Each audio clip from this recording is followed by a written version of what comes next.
Welcome Shilpi ji, welcome. Thank you. Thank you so सब much. बहुत बेसब्री से कल के सेशन को कंटिन्यू करने के लिए वेट कर रहे हैं। Thank you so much ma'am. मुझे को होस्ट बना दीजिए, मुझे कुछ स्क्रीन शेयरिंग भी करना होगा। जरूर जरूर जरूर। सभी मास्टर्स को मेरा नमस्ते और पत्री सर को मेरा नमन। नीता मैम को बहुत बहुत शुक्रिया, जो इतना अच्छा प्लेटफॉर्म उन्होंने तैयार किया हुआ है हमारे लिए। और हमें मौका मिल रहा है कि जो भी हम स्वाध्याय करते हैं उसको आप सबके साथ में शेयर कर पा रहे हैं। उम्मीद करती हूँ कि कल का सेशन आप लोगों को अच्छा लगा होगा। श्री एम की बुक पसंद आ रही है। आज फिर मैं आप लोगों के सामने हूँ उनके कुछ और नई कहानियां और नए किस्से लेकर के, जिनसे आपको बहुत कुछ सीखने को मिलेगा। तो मैं स्टार्ट करती हूँ स्क्रीन शेयरिंग से। तो ये श्री एम है, जिनकी बुक को हम स्वाध्याय कर रहे हैं, जिनके बारे में हम जान रहे हैं। कल मैं आप लोगों को नहीं दिखा पाई थी। आज मैं आप लोगों को उन मास्टर्स के बारे में भी बताऊंगी कि कौन से जन्म में श्री एम को कौन से गुरु मिले और उन्होंने उनके आध्यात्मिक पथ पर किस तरह से उनकी सहायता करी और वो किस रूप में आए थे। और आज की जो सेशन है उसमें आपको ये जानने को मिलेगा कि जो श्री एम है वो इस लाइफ टाइम में, जैसा आप लोगों को दिख रहा है कि एक स्पिरिचुअल मास्टर हैं, बट उन्होंने भी बहुत सारे जन्म को लिया हुआ है और बहुत अप्स एंड डाउन लाइफ में देखे हैं। कास्टिज्म और जितने भी धर्म होते हैं उन सब से दूर, मतलब एक सोल को एक्सपीरियंस लेने के लिए इन चीजों की जरूरत नहीं होती है, वो सिर्फ अनुभव लेना चाहती है। तो किस किस तरह के उन्होंने अनुभव लिए हैं वो आपको आज की इनकी स्टोरी में पता चलेगा। ये दोनों ही सबसे ज्यादा मेन गुरु हैं इनकी बुक के। महेश्वरनाथ बाबा जी तो उनके इस जन्म के साथ साथ आगे स्टोरी में आपको बताऊंगी कि किस तरीके से वो 1000 साल से उनके गुरु हैं। और 11वीं शताब्दी में भी वो उनके गुरु थे। उनकी उस लाइफ को भी हम इसमें जानेंगे। और मैं स्टार्ट करती हूँ आज का सेशन यहाँ से कि जो श्री एम है, श्री एम ने 19th सेंचुरी में भाटी राजपूत के कुल में राजस्थान में जन्म लिया था। और कहानी शुरू होती है यहाँ से। वो बताते हैं कि जब वो 19th सेंचुरी में भाटी राजपूत के कुल में जन्म लिया था तो उसके बारे में उनको श्री कृष्ण ने पहले ही बता दिया था। कि जब मैंने आपको लास्ट में कल बताया था कि श्री एम की कृष्ण के साथ जो मीटिंग हुई थी, जब वो मिले थे अपनी पास्ट लाइफ में, तो उन्होंने उनको आगे के जो उनके काम है, जो उनके बर्थ है, उनके बारे में बताया हुआ था। तो इस 9th सेंचुरी में वो बर्थ लेते हैं। वो बताते हैं कि वो जो राजस्थान का एरिया है, जो थार का एरिया है, वहां पे वो जन्म लिया था उन्होंने। और वो एक बहुत ही मशहूर शासक थे, एक राजा थे वहां के इलाके के। आसपास के जितने भी लोग हैं वो सब उनसे बहुत डरा करते थे। और उनका जो नाम है वो बहुत मशहूर था। वो बहुत कलाकारी में, अस्त्र शस्त्र में, सब चीजों में बहुत ज्यादा होशियार थे, बहुत निडर थे। तो वो क्या होता है ना कि उनके ही राज्य के पड़ोसी राज्य के एक राजा होते हैं, वो उनको अ, संधि करने के लिए, सहमति के लिए उनको बुलाते हैं कि उनको एक और पड़ोसी राज्य पर आक्रमण करना होता है। तो वो श्री एम को इसके लिए बुलाते हैं। अब उस टाइम पर उनकी जो पुत्री होती है वो उनको खाना सर्व कर रही होती है। तो वो दोनों एक दूसरे को देखते हैं और श्री एम और उनके बीच में एक अट्रैक्शन हो जाता है, एक लव हो जाता है। और वो उस चीज को जो है ना उनके फादर को बोलते हैं आकर के कि मुझे जो है ना वो आपकी बेटी से प्यार हो गया है और मैं उससे शादी करना चाहता हूँ। तो उनके जो फादर होते हैं वो बोलते हैं कि ठीक है, लेकिन इसके लिए मैं चाहता हूँ कि आपकी फैमिली यहाँ आकर के बात करे। ऐसा ही होता है। जो इस टाइम पे जो भाटी राजपूत के कुल में जन्म लिया होता है श्री एम ने, वो वहां पे अपनी फैमिली को लेकर के आते हैं। उनकी फैमिली उनसे बात कर लेती है, पर इस बात से अनजान कि इसके रिजल्ट क्या होंगे, क्योंकि वो भूल गए थे कि उन्होंने अपनी पुत्री का विवाह पड़ोसी राज्य के एक राजा से पहले से ही निश्चित कर रखा था जब वो छोटी थी, 5 साल की। और उनको ये खबर पहुंचती है कि अब उनकी बेटी उनसे शादी नहीं करना चाहती है, पर वो इस बात को नहीं मानते हैं। और उनको कोई अंदाजा नहीं होता है श्री एम को कि जब उनकी शादी होगी तो उस टाइम पे क्या होने वाला है। वो बताते हैं कि शादी का मंडप होता है और उस टाइम पर करीब 1000 लोग उपस्थित होते हैं। उनकी वरमाला हो जाती है। और उसके बाद में पता चलता है कि जो पड़ोसी राज्य था जिसके साथ उन्होंने अपनी पुत्री का विवाह तय किया था, वो उन पे आक्रमण कर देते हैं। और उसमें शादी का माहौल होता है, किसी के पास कोई अस्त्र शस्त्र नहीं होते हैं, तो ज्यादातर लोग मारे जाते हैं और बहुत नुकसान होता है। और श्री एम किसी भी तरीके से उस लाइफ में अपनी जान को बचा करके भागते हैं। वो बताते हैं कि उस टाइम पर उनके पिता और वो जो जिस लड़की के साथ उनकी शादी हुई थी, उनकी होने वाली वाइफ, वो भी और उसके पिता भी, उन सबकी हत्या कर दी जाती है। और उस लाइफ टाइम में श्री एम भागते हुए, खुद को बचाते हुए एक जंगल की तरफ जाते हैं। उन्हें पता होता है कि इस जंगल में एक महान योगी है जो यहाँ पर रहते हैं। और वहां पहुंचने के बाद में वो देखते हैं कि एक वो जो महान योगी है वो गुफा के बाहर खड़े होकर के ही उनका इंतजार कर रहे होते हैं, जैसे कि उनको पता होता है कि इस वक्त यहाँ श्री एम आने वाले हैं। वो उनको बोलते हैं कि ठीक है, तुम जल्दी से भागो और गुफा के अंदर जाओ, और मैंने वहां तुम्हारे लिए सारे इंतजाम करके रखे हुए हैं। और तुम अपने कपड़े चेंज कर लो, और अपने जो बाल हैं उनको मूड लो, और एक सिर्फ शिखा रख देना, अपने बालों में चोटी रख देना, अपनी दाढ़ी मूंछों को सबको क्लीन कर लो, और जल्दी से अपने कपड़ों को चेंज करके और ये सारे काम करके और बाहर आकर के मेरे साथ एक ही थाली में भोजन करो। तो श्री एम जो है वो जल्दी से जाते हैं वहां पे, और जैसा कि उनको उस महान योगी ने कहा होता है वो बिल्कुल वैसा ही करते हैं। और उसके बाद वो बाहर आकर के उनके साथ बैठ के खाना खाने लग जाते हैं। इसी बीच में जिस पड़ोसी राज्य ने उनके ऊपर आक्रमण किया था, वो वहां पर आते हैं और उनसे पूछते हैं कि क्या आपने किसी को यहाँ पे देखा है जाते हुए। एक राजा है जो वहां से भाग के निकला हुआ है और युद्ध भूमि को छोड़ करके भाग गया है। तो जो बाबा जी होते हैं वहां पे, वो मना कर देते हैं कि नहीं, मैंने किसी को यहाँ पे आते हुए नहीं देखा है, और हम लोग अभी अपनी ध्यान साधना करेंगे, और आपके इस तरह के प्रश्न में ध्यान साधना में बाधा उत्पन्न कर रहे हैं। जबकि श्री एम वही होते हैं, वो उनको नहीं पहचान पाते हैं, और इस तरह से सैनिक आते हैं और वो उनको आगे ढूंढते हुए निकल जाते हैं। तो उस समय जो उनको महान योगी मिले थे वो यही थे जो आपको इस समय स्क्रीन पर दिखाई दे रहे हैं। वो उनके पहले गुरु हैं, और उनको जैसा कि कृष्ण ने उनको बताया था, अब जो उनके गुरु हैं वो उनको याददाश्त उनकी दिलाते हैं, याद दिलाते हैं कि तुम जब इंदुमती के नाम से जब तुमने बर्थ लिया था कृष्ण के टाइम पे, तब तुमसे कृष्ण ने एक वादा किया था कि मेरा ही अवतार तुम्हारा आगे पथ मार्गदर्शन करेगा। तो मैं वही हूँ और मैं ही तुम्हें आगे का रास्ता बताऊंगा। तो वो उसके बाद में जो है ना, श्री एम उनके साथ एक हफ्ते तक टाइम स्पेंड करते हैं। वो उनको योग की प्रैक्टिसेस देते हैं, कुछ शिक्षाएं देते हैं, और उनको बहुत अच्छे से ध्यान से उनका उनके साथ में वो रह रहे होते, काफी कुछ सीखते हैं। तो फिर जो उनके गुरु होते हैं वो उनको बताते हैं कि भविष्य में होने वाली घटनाओं के बारे में बताते हैं कि आगे आने वाले 200 साल के बाद में इस जगह पर जो भाटी राजपूत है, उनके ही कुल में एक राजा जो है वो जन्म लेंगे और इस जगह को अपनी राजधानी बनाएंगे। और वहां पे उनको ईसल नाथ मिलेंगे, जो कि महेश्वर नाथ बाबा जी ही हैं जो उनको ईसल नाथ के नाम से उस जन्म में मिले थे। ये इधर मैं आपको पिक दिखाती हूँ कि ये जैसलमेर के निर्माता हैं महारावल जैसल, इन्होंने ही जैसलमेर की स्थापना की थी और उस फोर्ट को बनाया था। ये श्री एम का ही बर्थ है। और इस समय उनको, जैसे महेश्वर नाथ बाबा जी ईसल नाथ के नाम से उनको मिले थे, और इसमें ये फोटो भी दिखाई हुई है। तो आप सोच सकते हैं ये 11th सेंचुरी में हुआ था, और महेश्वर नाथ बाबा जी उनको अभी ये 21st सेंचुरी में उनके साथ थे। तो बाबा जी की उम्र का अंदाजा इसी चीज से लगाया जा सकता है कि उनकी एज क्या थी। श्री हमने डायरेक्टली तो उनकी एज नहीं लिखी है, लेकिन हाँ, इसको देखने के बाद अंदाजा लगाया जा सकता है कि उनकी एज 1000 साल से ज्यादा थी। और वो इतने उन्नत और महान जो योगी हैं उनके साथ में अपने लाइफ के 3.5 साल बिता करके आए हैं। अब जो उनके जो मास्टर थे, उन्होंने उनको बताया था कि जो महारावल जैसल हैं वो जैसलमेर की स्थापना करेंगे 11वीं शताब्दी में, और उनको ईसल नाथ उस जगह पे लेकर के जाएंगे जहाँ पे कृष्ण ने भीम के लिए जो पानी का स्रोत खोल दिया था। ये वही जगह है जहाँ पे आज ये फोर्ट है। उसी जगह पे जैसलमेर जो महारावल जैसल है, उन्होंने अपनी राजधानी को स्थापित किया था।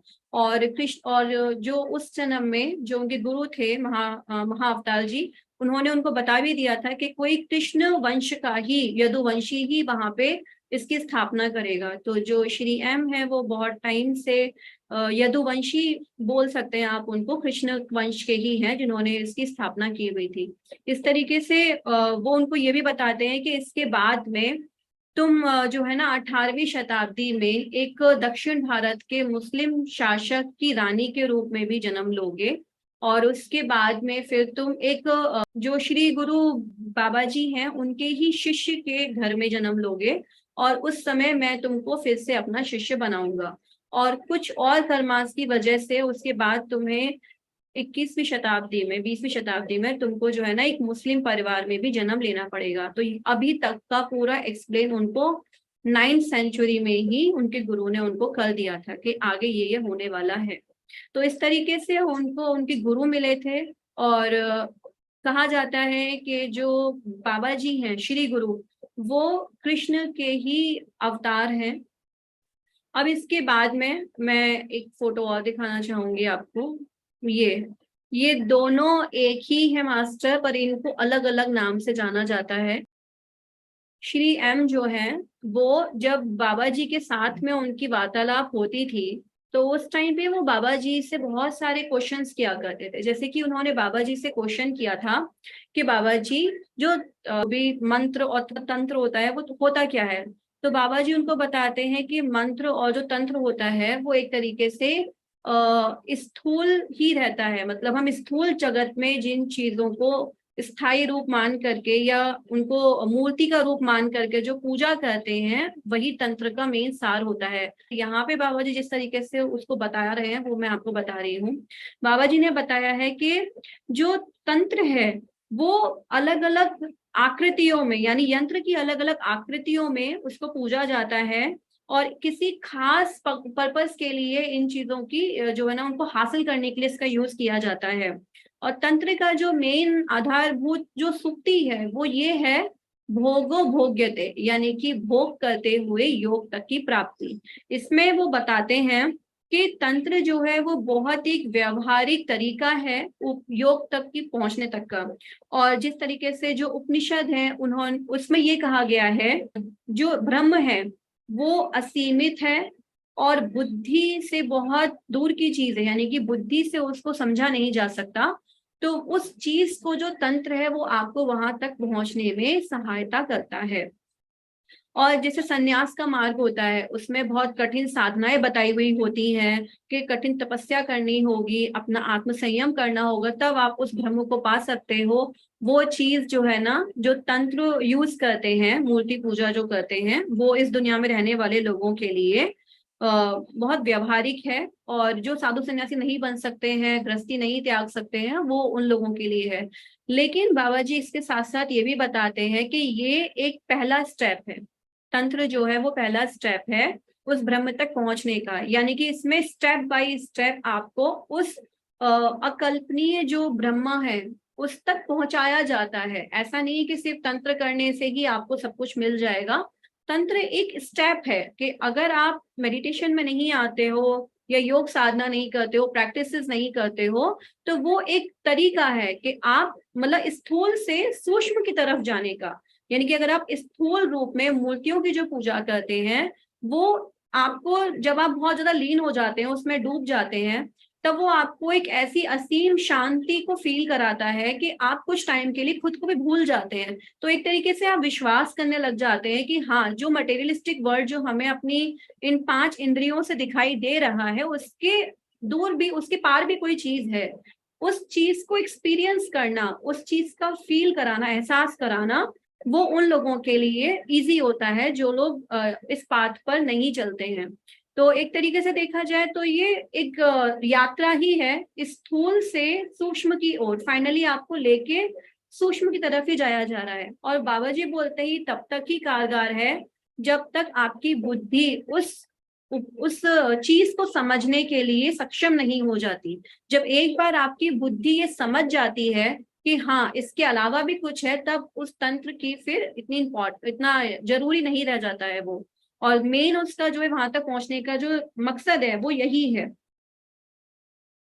इसके बाद बाबा जी उनको बताते हैं कि हमारे 7 चक्रास होते हैं, उन 7 चक्राओं के जो कलर होते हैं वो बाबा जी ने से बताए हुए हैं। और इसके अलावा उसमें बाबा जी ने उनके बीज मंत्र जो होते हैं वो भी बाबा जी ने उनको बताए हुए हैं, जो कि हम सब लोग जानते हैं, और मैं यहाँ पे इस चीज को एक्सप्लेन नहीं कर रही हूँ अभी। अब इसके बाद मैं आपको बताती हूँ बाबा जी के साथ श्री एम के संवाद। अब संवाद क्या होते हैं, वो वेद उपनिषद इनके जो उक्तियां होती हैं, जो उनके श्लोक होते हैं, उसका मीनिंग उनसे पूछते हैं कि उसका मीनिंग क्या है। कि एक बार की बात है, वो बताते हैं इसकी शुरुआत कैसे होती है। कि एक बार वो जो है ना, एक अरुंधति गुफा के बाहर जो है चट्टान पर बैठे हुए होते हैं, और रात का समय होता है, वो अग्नि जला के बैठे हुए होते हैं, और हिमालय की जो चोटियां हैं वो बहुत सुंदर लग रही होती हैं, और बिल्कुल गोल्डन कलर का हल्की हल्की लाइट उनके ऊपर जा रही होती है, और बहुत ठंडी वो उस समय की रात होती है। काफी अच्छा उन्होंने वर्णन किया हुआ है। वो बताते हैं कि इतना सब कुछ अग्नि जलने के बावजूद भी श्री एम दो दो कंबल ओढ़ करके लेटे हुए थे, और उसके बाद भी उनको ठंड लग रही थी, और कोई भी ठंडी हवा का झोंका आता था तो वो उसमें कांप जाते थे। और बाबा जी कैसे बैठे हुए थे, बाबा जी बिल्कुल निश्चिंत एक सूती लंगोट में ही बैठे हुए थे। अब श्री एम की ऐसी हालत देख करके बाबा जी उनको बहुत प्यार से बोलते हैं कि आराम से बैठ जाओ। उनके इन शब्दों को सुन करके श्री एम बताते हैं कि उन्हें एक गर्माहट बाबा जी की तरफ से आती हुई महसूस हुई अपने अंदर, और वो एकदम सजग हो गए और एकदम अलर्ट हो गए। इतने अच्छे तरीके से वो बैठे हुए थे पूरे जागृत अवस्था में, कि इससे पहले वो शायद कभी नहीं बैठे थे। और उसके बाद उनको ठंड लगना भी बंद हो गई, और वो काफी घंटों तक बाबा जी के साथ इसी तरीके से बैठे हुए थे। तो वो बाबा जी से क्वेश्चन करते हैं कि बाबा जी, मैं इतना उपनिषद का वेदों का अध्ययन कर रहा हूँ, पर जब मैं अध्ययन करता हूँ तो मुझे ऐसा लगता है कि मुझे सब कुछ समझ में आ गया, मुझे सब समझ में आ रहा है।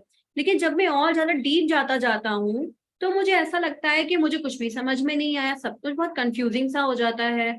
तो उसमें एक उक्ति है जिसका आप मुझे अर्थ बताइए। ईशा उपनिषद का ये श्लोक है, उसका मैं हिंदी में बता रही हूँ। कि जो अज्ञान को पूछते हैं वो अंधकार की तरफ जाते हैं, लेकिन जो ज्ञान को पूछते हैं वो उससे भी ज्यादा गहरे अंधकार में चले जाते हैं। इस बात का क्या मतलब होता है? तो बाबा जी उनको बताते हैं कि इस चीज का तो ये तो तुम्हें समझ में आ गया कि जो अज्ञान को पूछते हैं वो अंधकार की तरफ जाते हैं, ये तो बात बिल्कुल क्लियर है। लेकिन जो ज्ञान को पूछते हैं वो अंधकार में कैसे जाते हैं, उसका बहुत सुंदर एक उदाहरण देकर के बाबा जी बताते हैं।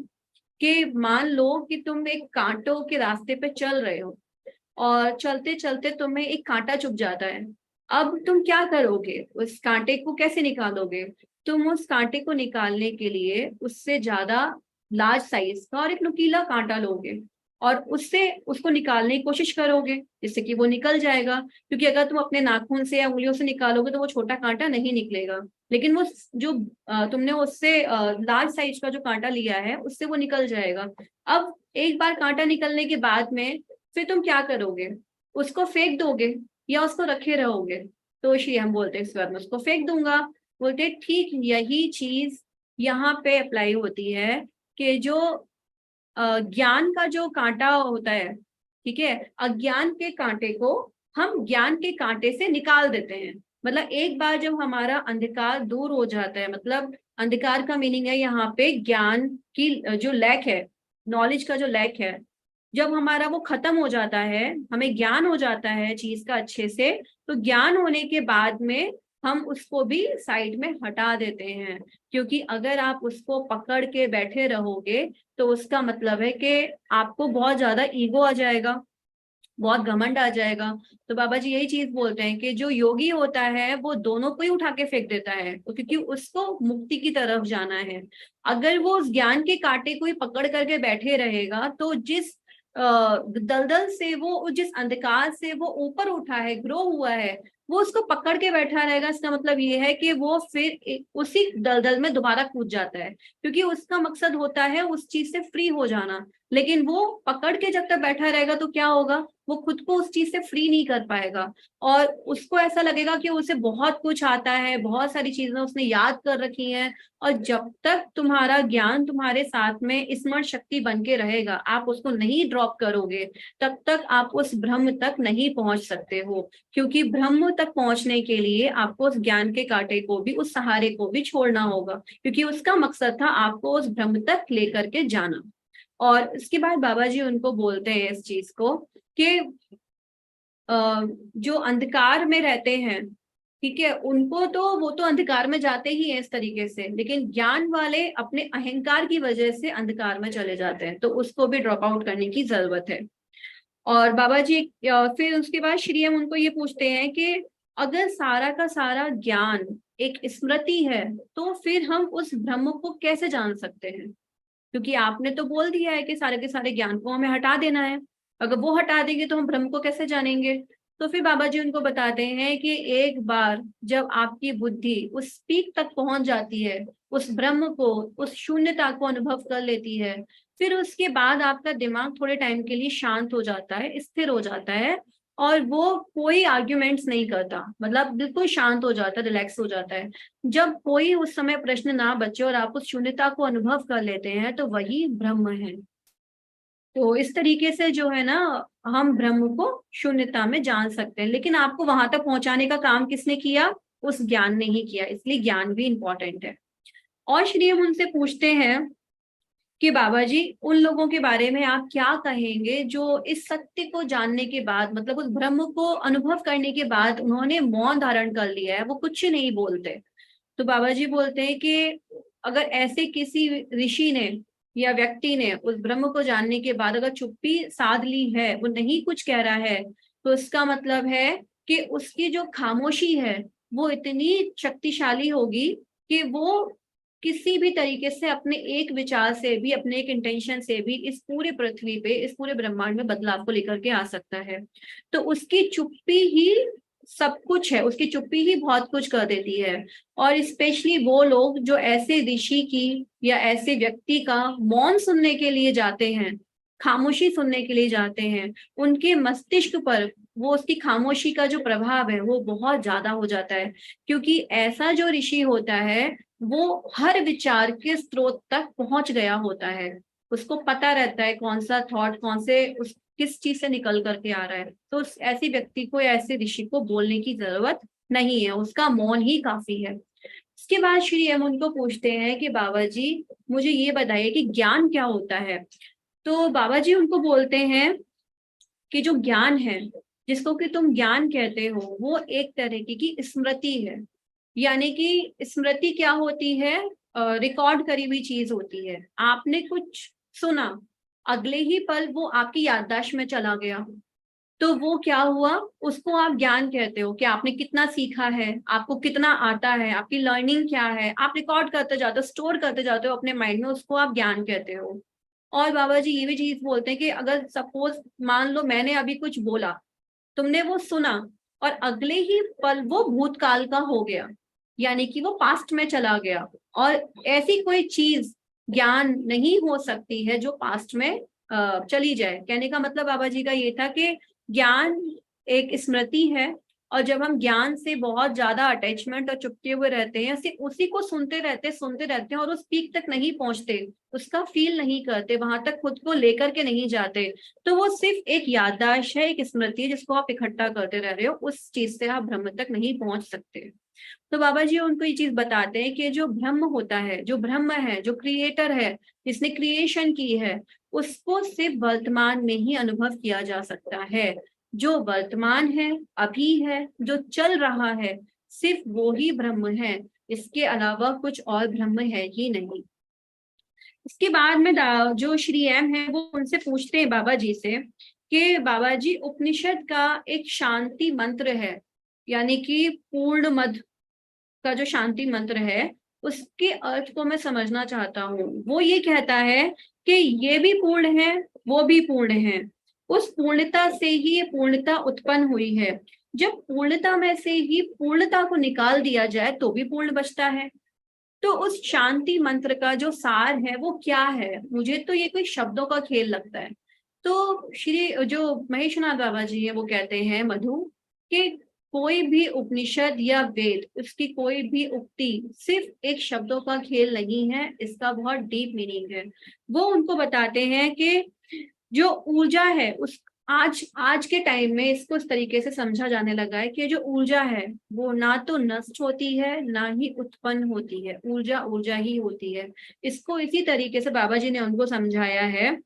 उसी रूप में जो ब्रह्म है वो खुद को अलग अलग रूपों में अपने आप को अलग अलग रूपों में देखता है, अपने आप को उत्पन्न करता है, ठीक है। और उसके बाद में क्या होता है, उस अलग अलग रूप में उत्पन्न करने के बाद भी आप उसको ना घटा सकते हो ना उसको इंक्रीज कर सकते हो, वो वही का वही रहेगा। और जो शेष बचता है वो भी ब्रह्म होता है।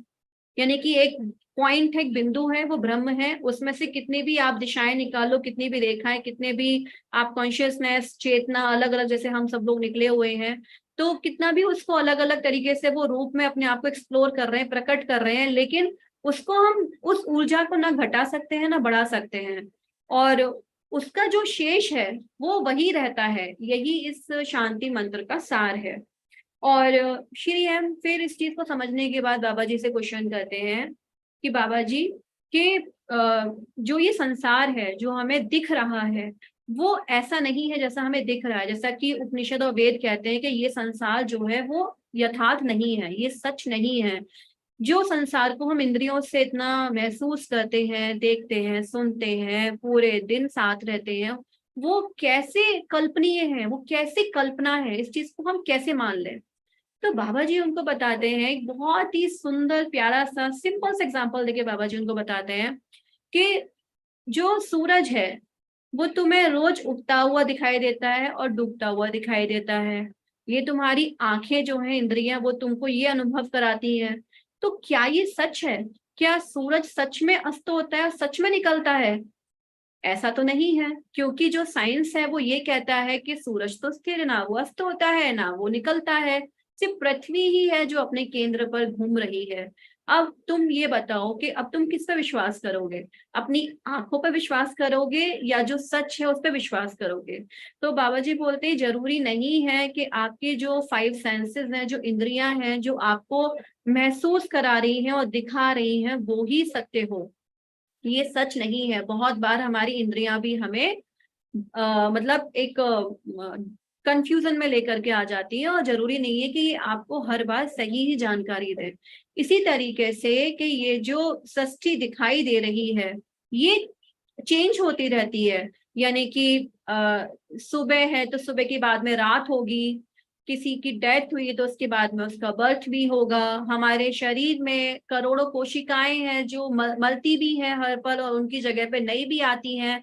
तो इस तरीके से ये जो दुनिया, ये जो जगत है, ये चेंज होता रहता है। और जो ब्रह्म है वो चेंज नहीं होता, वो स्थिर रहता है, वो एक ही है, उसके अंदर कोई चेंज नहीं आता। तो इस तरीके से जो ये दुनिया है, संसार है, जो ये बदल रही है, तो जो कोई भी चीज जो चेंज होती है वो ब्रह्म नहीं होती है, वो सच नहीं होता है। सच उसके बियॉन्ड होता है।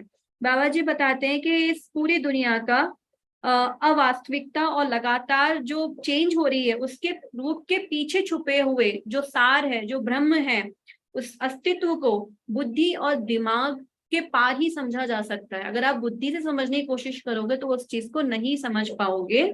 और जब आप डीप स्टडी करते हो स्पिरिचुअल बुक्स की, तो बुक रीड करने के बाद में जो आपके अंदर एक ठहराव आता है, जो एक गहराई आती है, जो शून्यता आती है कि आपका मन करता है कि बस अब कुछ पल के लिए यहीं रुक जाओ, और आपके मन में कोई विचार नहीं आता है, असल में वो ब्रह्म की अनुभूति होती है।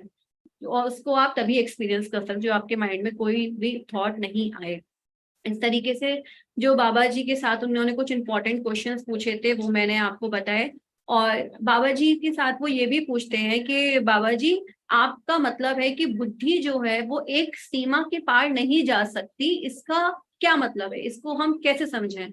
तो बाबा जी उन पे एक एग्जाम्पल देकर के बताते हैं कि मान लो दो बॉक्सेस हैं, और एक बॉक्स में एक नीले कलर का कोई जीव है और एक बॉक्स में कोई लाल कलर का जीव है। और एक जो बॉक्स है उसमें सिर्फ आगे और पीछे हो सकते हैं, और दूसरा जो बॉक्स है उसकी वॉल्स भी हैं। तो उसमें आप चारों दिशाओं में जा सकते हो, आगे पीछे भी जा सकते हो, ऊपर नीचे भी जा सकते हो। तो इसी तरीके से जो ये लाल वाला जो बॉक्स था जिसमें सिर्फ दो ही डायरेक्शन है, आगे और पीछे वाला, अगर उस जीव को निकाल करके नीले वाले डब्बे में डाल दिया जाए तो वो क्या एक्सपीरियंस करेगा? वो यही बोलेगा ना कि अरे मैं तो आगे पीछे के साथ साथ ऊपर नीचे भी जा सकता हूँ। तो और जब तक वो जीव उस जो जीव था वो दूसरे वाले बॉक्स में था जिसमें सिर्फ आगे पीछे ही जाया जा सकता है, तो वो यही हमेशा सोचता रहता है कि दुनिया यही है, सिर्फ आगे और पीछे ही जा सकते हैं, इसके अलावा कुछ और है ही नहीं। इसी तरीके से हमारी जो बुद्धि है वो यहीं तक ही सीमित है, उसकी एक लिमिट होती है, और उसकी लिमिट के साथ ही ये सोच ही खत्म हो जाती है कि इसके आगे कुछ और है नहीं। अगर आपको ये एक्सपीरियंस करना है कि इसके आगे भी कुछ और है, तो आपको अपनी बुद्धि पे जो आपने रोक लगाई हुई है, मतलब सीमितता जो लगाई हुई है, उसको आपको तोड़ना होगा। आपको बुद्धि को ड्रॉप आउट करना होगा, अपने लॉजिकल माइंड को ड्रॉप करना होगा, और खुद को तैयार करना होगा इस नए क्वेश्चन के साथ कि हाँ, जो हमें पांचों सेंसेस से दिख रहा है उसके बियॉन्ड भी कुछ और है। इसी तरीके से जो ये जो इसी तरीके से जो बुद्धि है वो एक सीमा के पार नहीं जा सकती है। वहां आपको अपने 5 सेंसेस को ड्रॉप आउट करके अपने 6 सेंसेस को, अपनी प्रैक्टिसेस को आपको बढ़ाना होगा, तभी आप इस चीज को एक्सपीरियंस कर सकते हो कि वाकई में जो लाइफ है वो बहुत है, अनलिमिटेड है। बहुत सारे ब्रह्मांडों में लाइफ है, पर हम उसको तब तक नहीं जानते जब तक कि हम खुद उस चीज को एक्सपीरियंस नहीं कर लेते। उसको एक्सपीरियंस करने के लिए आपको लॉजिकल माइंड को एक साइड से रखना ही होगा। और जैसा कि हम जब मेडिटेशन करते हैं तो होता भी है, हमारा लॉजिकल माइंड जब ड्रॉप आउट हो जाता है, तब हम बहुत सारी चीजों को एक्सपीरियंस करते हैं जो हम अपने इन 5 सेंसेस से नहीं कर पाते हैं। तो इस तरीके से बाबा जी ने बहुत सिंपल से प्यार छोटे से एग्जाम्पल से उनको ये चीज समझाई हुई थी कि बुद्धि लिमिटेड है, हम कितना भी स्टोर कर लें, कितना भी पढ़ लें, लेकिन उसकी अपनी एक लिमिटेशन है, वो उस लिमिटेशन को क्रॉस नहीं कर सकती है, और ना ही उस चीज को बुद्धि से समझा जा सकता है। तो अगर आप हर चीज को अपनी बुद्धि से, लॉजिकल माइंड से ही समझने का ट्राई करते हो, तो फिर आप उस बुद्धि के परे जो चीज है जिसके बारे में यहाँ बात की जा रही है उस चीज को नहीं अनुभव कर सकते। इस तरीके से बाबा जी के साथ जो उनका संवाद था इस टॉपिक पे वो खत्म होता है। अब उसके बाद में जो श्री एम है वो अपनी एक पास्ट लाइफ को शेयर करते हैं यहाँ पे, जिसमें ये सदाशिव जो ब्रह्मोद हैं उनके बारे में बताते हैं। ये उनकी 18वीं शताब्दी के गुरु हैं, और इस जन्म में वो बताते हैं कि दक्षिण भारत के अरकोट प्रांत के एक नवाब थे, मुस्लिम शासक थे, उसकी हरम की वो मेन वाइफ थी, मतलब जो उसकी 20 रानियां थी उसमें मेन रानी उस समय श्री एम थे। तो उसके बारे में बताते हैं, लेकिन उससे पहले जो ये मास्टर है सदाशिव ब्रह्मोद, उनके बारे में वो बताते हैं कि इनका जो जन्म हुआ था और इनकी जो मुलाकात हुई थी श्री एम की उस लाइफ में, वो लेडी थे, बहुत ही अजीब व गरीब हालत में हुई थी। और उनकी मुलाकात किस तरीके से हुई, बट उससे पहले ये जानना बहुत इंपॉर्टेंट है कि मास्टर है कौन। इनके बहुत सारे ऐसे किस्से हैं, ये अवधूत हैं, ऋषि जो महाराज हैं ये अवधूत हैं। और इनके बारे में बताते हैं कि इनके माता और पिता दोनों ही योग की प्रैक्टिस करते थे। और इनकी जो माता थी वो ये चाहती थी कि उनके गर्भ से कोई बहुत ही उन्नत आत्मा बर्थ ले, इसके लिए वो बहुत प्रैक्टिस करती थी योग की। और इनके जो पिता थे उन्होंने उनकी माँ को बोला था कि तुम राम नाम का जप करो, और अगर ईश्वर की कृपा होगी तो ऐसा जरूर होगा। तो बताया जाता है कि उनकी माँ ने राम नाम का जप इतना किया कि अगर वो सो भी रही होती थी तो नींदों में भी उनके राम नाम का जप ही चलता रहता था। तो एक बार उनको इस एक सपने में भविष्यवाणी हुई थी कि शिव का रूप है ना, वो उनके जरिए इस पृथ्वी पे अवतार लेने वाला है। तो और एक बहुत ही बुद्धिजीव बालक होगा जो उनके गर्भ से जन्म ले। इस तरीके से जब उनका बर्थ होता है तो उनका नाम रखते हैं शिव राम, शिव राम करके उनका नाम रखते हैं। और इसके बाद में वो बताते हैं कि ये जो छोटे थे तब इनकी शादी जो है जिसे बाल्यावस्था में तय कर दी जाती है, तो इनकी भी कर दी थी। और उनकी जो वाइफ थी वो 5 साल की थी, तो उनको उनके पिता के घर छोड़ दिया जाता है कि जब वो बड़ी हो जाएंगी तब वो आएंगी। तो उसके बाद में क्या होता है कि जो सदाशिव है वो भूल जाते हैं इस चीज को कि उनकी शादी हो चुकी है, और उनके जो पिता हैं वो हिमालय पर तपस्या करने के लिए चले जाते हैं। और उसके बीच में जो सदाशिव है वो बहुत ध्यान कर रहे होते हैं, 12 साल के ही होते हैं, और ध्यान अवस्था में कभी कभी समाधि की अवस्था में पहुंच जाया करते थे। तो इनको जो है ना इनकी माँ एक गुरु के पास लेकर के जाती है, और उनकी देख रेख में इनकी अपब्रिंगिंग होती है। और वो इतना ज्यादा होशियार होते हैं कि वेदों में, उपनिषद में बहुत सारे जो अ, सम्मेलन होते हैं जिसमें वो वाद विवाद करते हैं और चेतना के उच्च स्तर को समझने का ट्राई करते हैं, उसमें सदाशिव जो है अपने ज्ञान से सबको चुप करा दिया करते थे, मूक करा दिया करते थे। तो इनके गुरु ने इनको बोला कि तुमने सबको मूक कराना तो बहुत आता है, चुप कराना बहुत आता है, पर तुम्हें खुद को चुप कराना नहीं आता।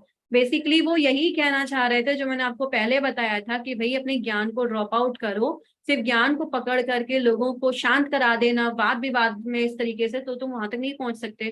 तो इनडायरेक्टली उन्होंने उनको इस तरीके से बोला कि तुमने सबको चुप कराना आ गया है लेकिन खुद को चुप कराना नहीं आया। तो अपने गुरु का ये आदेश मान करके उसके बाद वो मौन हो जाते हैं, बोलते ही नहीं है। अब वो अपनी और ध्यान साधना में लग जाते हैं। उनके गुरु ने उनको सन्यास की दीक्षा दी होती है और उनको बोल दिया होता है कि आप कहीं भी जा करके जो है ना अपने लिए एक तपस्या या उसके लिए एक जगह कोई चूज कर सकते हो। तो वो जाते हैं आंध्र प्रदेश की जगह पे और वहां पे जंगलों में, और वहां पे अपना एक जगह चूज करते हैं, वहां तपस्या करने लग जाते हैं। कहा जाता है इनके बारे में जो किस्से हैं वो ये कहे जाते हैं कि एक बार एक नदी में बाढ़ आ गई थी और सदाशिव जो थे वो समाधि की अवस्था में ही बैठे हुए थे और बाढ़ जो है उनको बहा के लेके चली गई और वो रेत के नीचे दब गए थे काफी। और 1 महीने के बाद में जब उस बाढ़ को मतलब उस खुदाई हो रही थी वहां की, तब उसमें इनकी बॉडी निकलती है और जो भी कारीगर काम कर रहे होते हैं उनका जो जिससे वो खुदाई कर रहे होते हैं फावड़ा, उनके बॉडी पे लगता है और वहां से तेज खून की धार बहने लग जाती है। और वो बहुत डर जाते हैं और बहुत धीरे धीरे धीरे धीरे मिट्टी हटाई जाती है, तब उसमें सदाशिव जो है निकलते हैं। फिर उनको पास के ही गांव में ले जाया जाता है, उनको गरम गरम लिक्विड पिलाया जाता है। उसके बाद जैसे ही उनको होश आता है वो उठ के वहां से भाग जाते हैं। और यानी कि वो 1 महीने तक उस जमीन के अंदर, रेत के अंदर जिंदा थे, उस अवस्था में थे। और इसी तरीके से बोला जाता है कि एक बार और जो गाय भैंसों को चारा खिलाया जाता है, वो जंगल में थे और ध्यान अवस्था में थे और गाय भैंसों के चारों का जो ढेर होता है उसके अंदर गिर गए थे और उनको होश ही नहीं था इस चीज का। और उसके ऊपर और गिरते चले जाते हैं और करीब 1 साल तक उस भूसे के ही जो बॉक्स होता है उसमें रह जाते हैं, उसके नीचे ही दब जाते हैं। और जब वो गाय भैंसों को चारा खिलाते रहते हैं और जब लास्ट में बच जाता है नीचे का, तब उनको दिखाई देता है कि यहाँ पे कोई व्यक्ति है जो बैठा हुआ है। और लोग उस जगाते हैं, उनके जागने पर जब वो जागते हैं तो वहां से भी उठ करके भाग जाते हैं। मतलब इतने महान योगी थे, ये संत थे। और एक बार की बात है कि ये एक खेत में से निकल रहे थे, तो किसी का खेत था, कोई इनको चोर समझ बैठता है और उनको मारने के लिए पीछे जो खेत के रखवाले होते हैं वो दौड़ते हैं। और ऐसा उनकी कहानी है कि वो वहीं के वहीं स्टैचू बन जाते हैं। और वो तब हिलते हैं जब सदाशिव बहुत दूर निकल जाते हैं, मूर्ति बन जाते हैं, तब वो अपने आप को हिलाने डुलाने लायक होते हैं। तो जो श्री एम ने इनके बारे में बताया हुआ है वो काफी लेंदी है, लेकिन मैं आपको बहुत मेन मेन छोटा छोटा बता रही हूँ, इनका इंट्रोडक्शन बता रही हूँ। तो जो श्री एम है, जो उस समय अरकोट प्रांत के एक नवाब की मेन जो वाइफ थी, उसके रूप में उनका इंट्रोडक्शन इसमें बताया हुआ है। वो बताते हैं कि जो मोती उनको कह के बुलाते थे उस लाइफ टाइम में, उनका नाम था। तो मोती जो है वो अपने नवाब के साथ में ही, अपने हस्बैंड के साथ में एक टेंट हाउस में थी और वो लोग वहां पे रेस्ट कर रहे थे, स्टे कर रहे थे। और उसी टाइम पर जो है सदाशिव ब्रह्मोद अचानक से उनके टेंट में घुस जाते हैं। और यहाँ पे मैं आपको बता दूं कि जो सदाशिव ब्रह्मोद हैं वो एक अवधूत साधु हैं। उन्होंने अपने वस्त्रों को भी त्याग दिया होता है उस टाइम पे, उनको कोई होश ही नहीं रहता है, इतनी समाधि अवस्था में रहने के बाद उनको समाज के कोई नियम की परवाह नहीं होती है। वो बिल्कुल अवधूत हो जाते हैं, बिल्कुल कोई नियम को फॉलो नहीं करते हैं, तो वो उनकी टेंट में एकदम से घुस जाते हैं। तो जो उनके नवाब होते हैं, जो मोती होती है उस समय श्री एम, वो देख करके शॉक्ड हो जाते हैं कि मतलब ऐसे कैसे कोई हमारे टेंट के अंदर घुस करके आ गया। वो बहुत आग बबूला हो जाते हैं। और जो मोती है उस समय श्री एम, वो बताती है कि उनकी जो आईज ब्रह्मोस से मिली थी सदाशिव से, उस टाइम पर उनको लग रहा था कि गर्म ऊर्जा जो है ना, एक एहसास उनकी आंखों से दिल में उतर गई है और उनके अंदर इतनी करुणा और इतना ज्यादा उनके अंदर जो हार्ट सेंटर है वो जागृत हो गया था कि उनको हर जगह प्रेमी प्रेम दिखाई दे रहा था। और उसके बाद में जो नवाब थे वो इतना गुस्से में होते हैं कि वो अपने सिपाहियों को बुलाते हैं। और चमत्कारी बात तो ये होती है कि उस टेंट में सिर्फ जो नवाब होता है उसको, और जो मोती होती है श्री एम, उनको ही सदाशिव ब्रह्मो दिखाई दे रहे होते हैं। बाकी लोग उनको देख ही नहीं पाते। सिपाही ढूंढ रहे होते हैं किसको मारना है, किसको देखना है, लेकिन वो वहीं बैठे होते हैं, लेकिन और किसी को दिखाई ही नहीं देते। तो उस समय फिर गुस्से में आकर के नवाब जो है ना उनका एक हाथ काट देता है।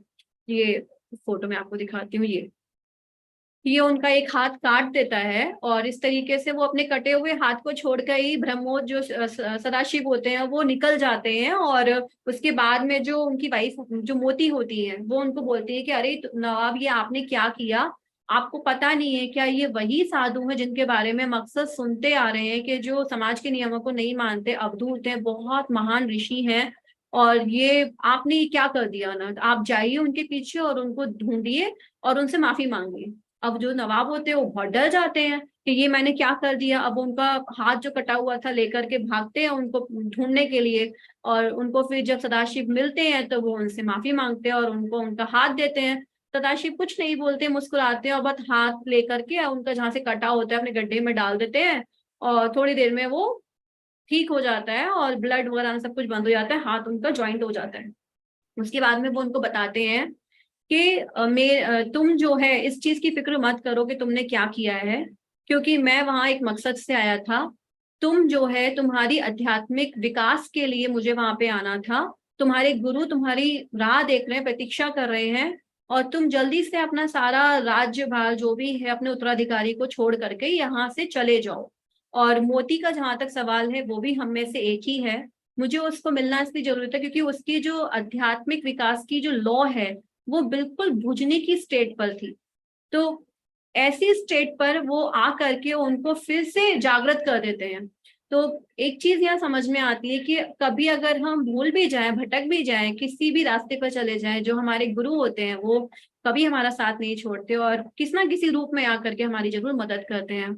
उसके बाद में वो उनको बताते हैं कि मोती को जाकर के कहना कि उसका जो जन्म है वो अब थोड़े ही टाइम का है, उसके बाद में वो आगे एक मतलब एक अच्छे कुल में जन्म लेने वाली है, एक अच्छी जगह पे जन्म लेने वाली है जहाँ पे वो श्री गुरु बाबा जी की शिष्य बनेगी। क्योंकि उन्होंने बोला हुआ था कि मैं तुम्हें अपना शिष्य बनाऊंगा, और वो एक मेल बॉडी में बर्थ लेगी। और उसको बोलना कि मैं जब इस शरीर को त्यागूंगा उस वक्त वो मुझसे जरूर मिलने के लिए आए, क्योंकि मैं उसको आशीर्वाद दूंगा जो उसकी आत्मा के विकास में हेल्प करेगा। और इस समय इस तरीके से जो नवाब होते हैं वो मोती के पास जाते हैं, और मोती जो है वो बेहोश हुई होती है उसी वक्त जब उनका हाथ कट गया होता है। तो वो उनको होश में आने तक इंतजार करते हैं और उनको सारी बात बताते हैं। तब उसके बाद में जो मोती हैं वो बताती हैं कि धीरे धीरे करके उनका स्वास्थ्य गिरने लग गया था। और एक दिन वो पाती हैं कि उनको जो है ना सदाशिव ब्रह्मोद आते हैं सपने में और उनको बोलते हैं कि मोती, मैं अपना शरीर त्याग रहा हूँ और तुम जो है अब यहाँ पे आ जाओ, मेरे पास आ जाओ, और मतलब अब मैं तुमको आशीर्वाद दूंगा। उसके बाद में जो मोती होती है उनकी हालत इतनी खराब हो रही होती है, वो देखती है कि वो डेड हो गई होती है इसके बाद ही, और खुद को आसमान में उड़ता हुआ दिखती है। और वो देखती है कि एक शक्ति है जो उनको खींच रही है अपनी तरफ, और उनको मालूम नहीं कहाँ जाना है, पर वो उस शक्ति को फॉलो करते हुए उनकी एस्ट्रल बॉडी वहां जाती जा रही है जहाँ पे सदाशिव इस समय है। और वो देखती है कि जो उनके स्वामी है सदाशिव, उनके लिए गड्ढा खोद के रखा हुआ है जहाँ पे वो समाधि लेने वाले होते हैं। और वो देखती है कि हजारों की संख्या में भीड़ वहां पे लगी हुई है। और उसके बाद में वो वहीं एक कोने में खड़ी हो जाती हैं, और सदाशिव जो है वो उनको देख लेते हैं और इतनी भीड़ में ही उनको अपने दोनों हाथों से आशीर्वाद देते हैं। वो बताती है कि उसके बाद में वो व्हाइट कलर की लाइट की सुरंग होती है, वो उनको खींच लेती है ऊपर, और उसके बाद में उनको कुछ याद नहीं रहता कि क्या हुआ है, उनको लगता है बस वो एक गहरी नींद में सो गई है। ये सारे जो एक्सपीरियंसेस हैं उनके बाद की डेथ के या उनके एस्ट्रल बॉडी के, ये मैं आप लोगों को इसीलिए और बता रही हूँ कि ये तो पता है हम लोगों को कि एस्ट्रल बॉडी से ट्रेवल करते हैं, बट उसके बाद किस तरह का फील होता है, क्या क्या चीजें होती हैं, वो फिजिकल एक्सपीरियंस से कितना अलग होता है। मतलब जैसे कि एक चीज मुझे यहाँ पता चली कि हम अगर इंटेंट डालते हैं कि मुझे वहां जाना है तो वो तो जाना है, वो तो हमारी बॉडी उस चीज को फॉलो करती है। बट अगर आपको नहीं पता होता है और आपको कोई बुलाता है गुरु, तो वो जो शक्ति होती है वो आपको अपने यहाँ पे खींच करके वहां पे बुला लेती है, जैसा कि इनके साथ में हुआ था। और ये आंध्र प्रदेश में जो नेरूर जगह है, ये सदाशिव ब्रह्मोद का टेम्पल है वहां पे, जहाँ पे उन्होंने महासमाधि ली थी। और उन्होंने अपनी समाधि लेने से पहले ही बता दिया था कि 9 दिन के बाद में यहाँ पे एक पेड़ जो है, किसी चीज का पेड़ बताया था, नाम याद नहीं आ रहा, वो उग के आ जाएगा और यहाँ पे जो शिवलिंग है यहाँ पे एक स्थापना होगी, ब्राह्मण लेकर के आएंगे, 9वें दिन यहाँ पे स्थापना होगी। जैसा कि उन्होंने बताया था ठीक वैसा वैसा ही उनके साथ में हुआ। तो इस तरीके से जो है ना सदाशिव ब्रह्मोद के साथ में उनका मीटिंग किस तरीके से हुई थी वो इसमें बताया हुआ है, उन्होंने बताया। और उन्होंने उनको ये भी बताया था कि ये सारी चीजें होने के बाद में उनका बर्थ कहाँ पे होगा, ये तो उनको हर मास्टर ने बताया है कि जो भी उनको मिले उन्होंने सबने उनको आज जो उनका बर्थ है ना यहाँ तक की पूरी जानकारी उनको दी हुई है। पर श्री एम बोलते हैं कि मैं बहुत हिम्मत करके बहुत साहस के साथ जो सदाशिव ब्रह्मोद है उनके साथ अपना जो संबंध है पिछले जन्मों का उनको शेयर कर पा रहा हूँ, क्योंकि उनको बुक लिखते टाइम पे ये फील हो रहा था कि पता नहीं लोग किस तरीके से समझेंगे, क्योंकि लोग अपने लॉजिकल माइंड से ज्यादा समझते हैं।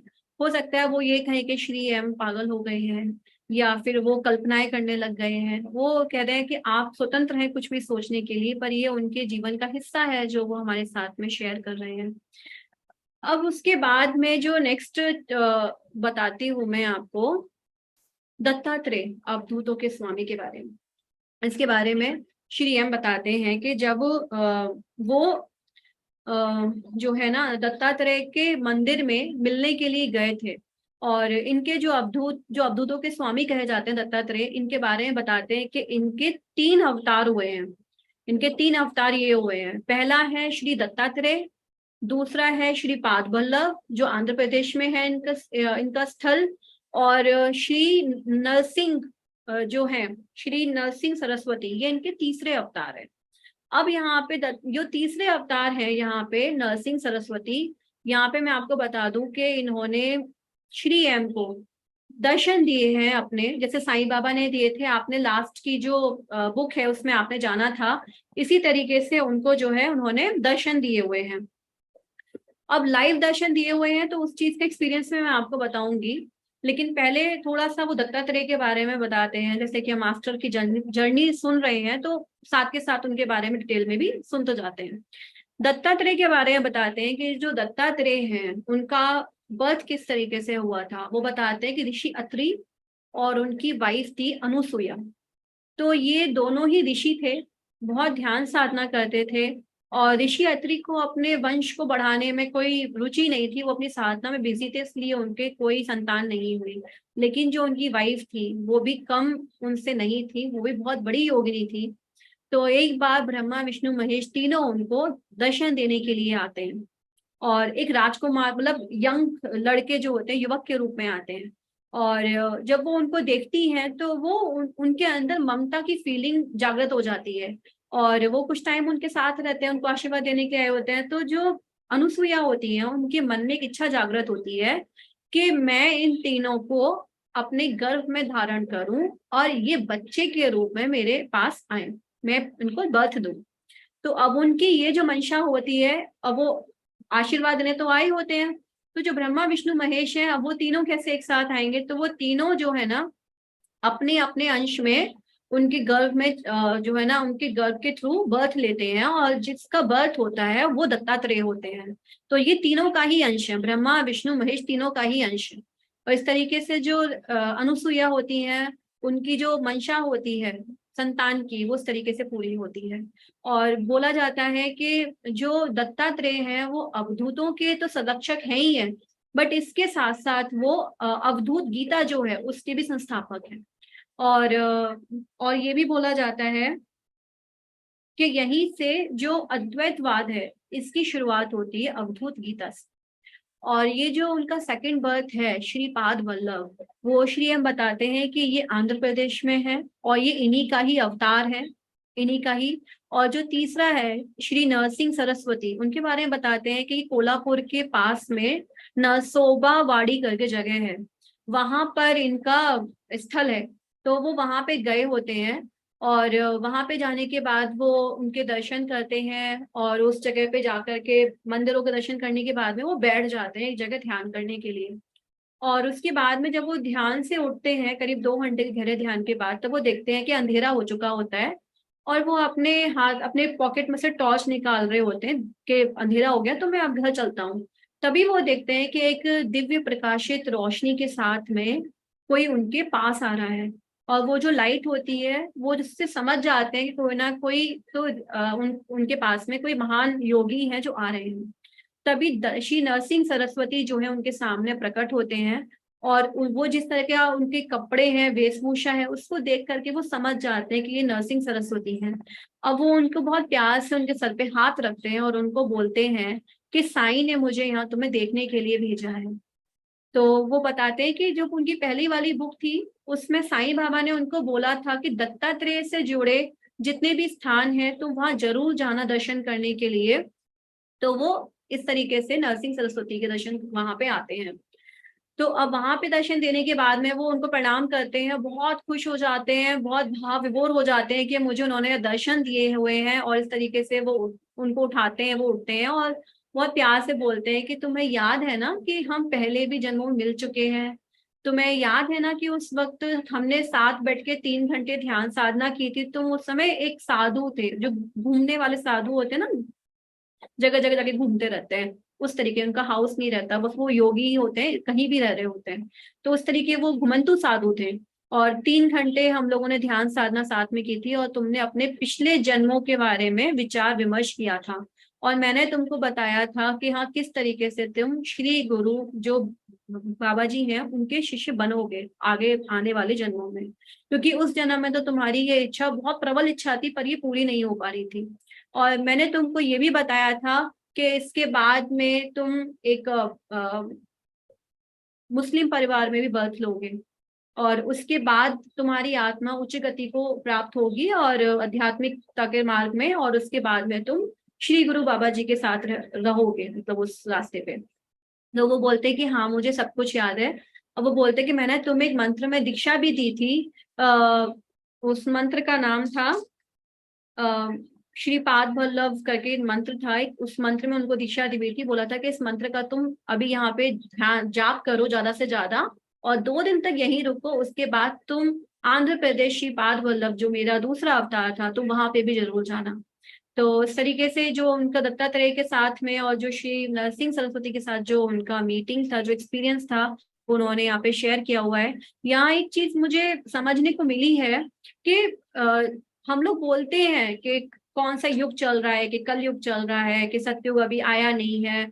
मुझे ये पर्सनली समझ में आया है कि श्री एम के लिए तो सतयुग ही चल रहा है। आप उनको लाइव साईं बाबा दर्शन दे रहे हैं, इतने महान महान योगी उनके साथ में है, नरसिंह सरस्वती जी ने उनको साक्षात दर्शन दिए हुए हैं। तो ये कैसे पॉसिबल है? अगर ये कलयुग चल रहा होगा तो ये चीजें तो पॉसिबल है ही नहीं है। तो सब कुछ आपके चेतना के स्तर पर निर्भर करता है कि आपका चेतना का स्तर क्या है। आपका चेतना का स्तर जो होगा आप अपनी जिंदगी में उसी चीज को एक्सपीरियंस करोगे। अब इसी कलयुग में रहते हुए श्री एम सतयुग को एक्सपीरियंस कर रहे हैं और इसी युग में और भी लोग हैं जो कलयुग को एक्सपीरियंस कर रहे हैं।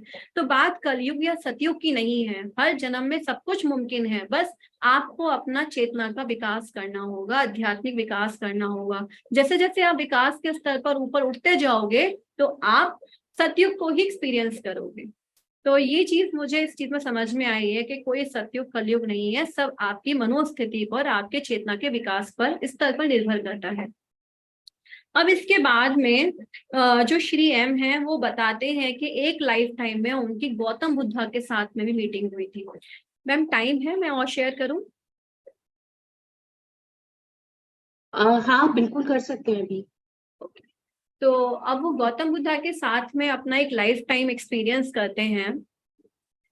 गौतम बुद्धा के साथ में जो उनका एक्सपीरियंस है वो उनकी लाइफ थोड़ा बहुत अलग है। सुनने के बाद में आपको एक चीज जरूर समझ में आएगी कि कोई छोटा बड़ा नहीं होता, कोई भी कास्ट से मतलब नहीं होता, किसी धर्म से मतलब नहीं होता, क्योंकि बस आपकी आत्मा का स्तर क्या है वो मायने रखता है कि वो कौन से विकास की अवस्था में है।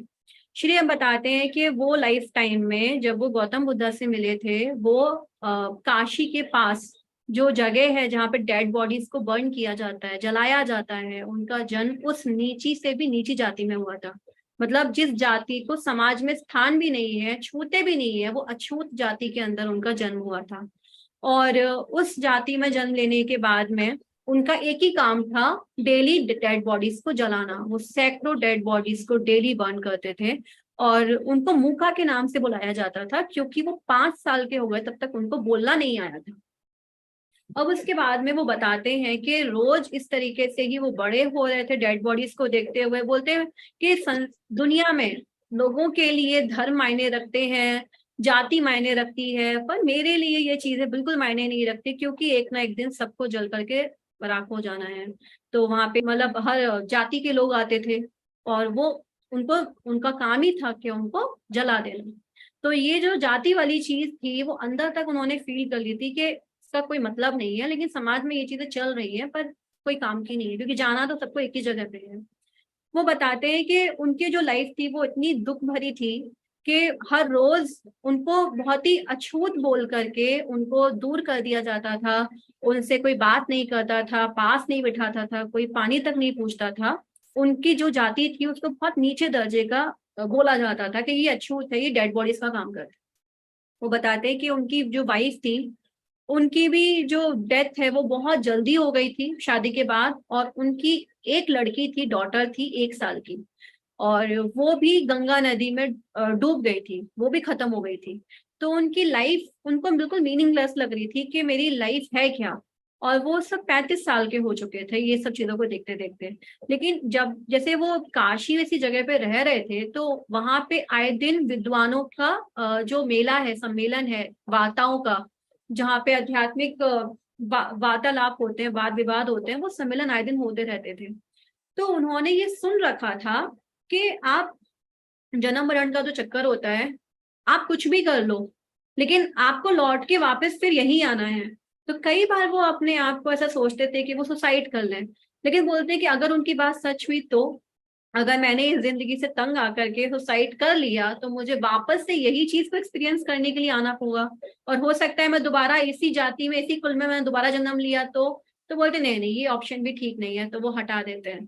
तो रात को जो है ना, वो खुद को इस दर्द से दूर करने के लिए बहुत शराब पीते हैं, बहुत ड्रिंक करते हैं, क्योंकि खुद को, वो बोलते थे कि वो जो शराब थी वो उनको कुछ टाइम के लिए जो भी वो काम करते हैं दिन भर में लाशों को जलाने का, उससे थोड़ा मुक्ति दे दिया करती थी, वो भूल जाया करते थे।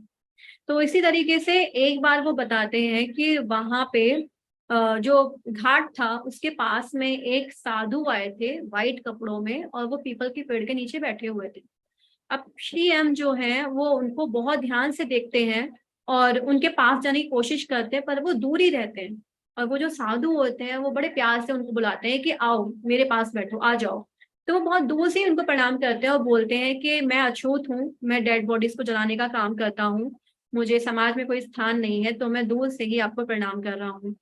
बोलते हैं कोई क्या आप मुझे, मैं भी इस रास्ते पे आना चाहता हूँ, मुझे भी कुछ मार्गदर्शन दीजिए जिससे कि मैं इन चीजों से ऊपर उठ पाऊँ। तो इससे पहले वो पूछते हैं कि तुम्हें क्या हुआ है, तुम क्यों इतना दुखी हो। तो श्री हम अपनी पूरी कहानी उनको सुना देते हैं 3 घंटे तक। तो वो बहुत रोते रहते हैं, तो उनका मन हल्का हो जाता है। तो वो बोलते हैं कि क्या आप मुझे अपने साथ रखना चाहेंगे, क्या मैं इस योग्य हूँ कि आपके साथ आ सकूं, आपको फॉलो कर सकूं।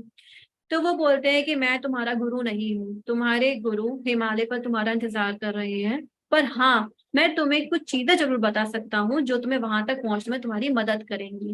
बोलते हैं तो सबसे पहले तुम जो ये लाशों को जलाने का काम है इसको बंद कर दो, और नदी के पार जो है ना एक पीपल का पेड़ है, वहां पे जाओ, एक कॉटेज बनाओ, और बिल्कुल सिंपल साधारण से वस्त्र धारण करो, और वहां पे जो है ना भिक्षा मांग करके तुम 2 महीने तक खाना खाओ। और वहां पे पास में जैन लोगों की बस्ती है, वहां जाओ, जो भी तुमको खाना मिले एक ही बार खाना है दिन भर में, और ओम का तुम्हें जाप करते रहना है। अगर इसी तरह से तुम 2 महीने निकाल दोगे तो वहां पे एक बुद्ध आएंगे, महापुरुष आएंगे, सारनाथ में की तरफ वो जा रहे होंगे, इसी रास्ते से होते हुए गुजरेंगे।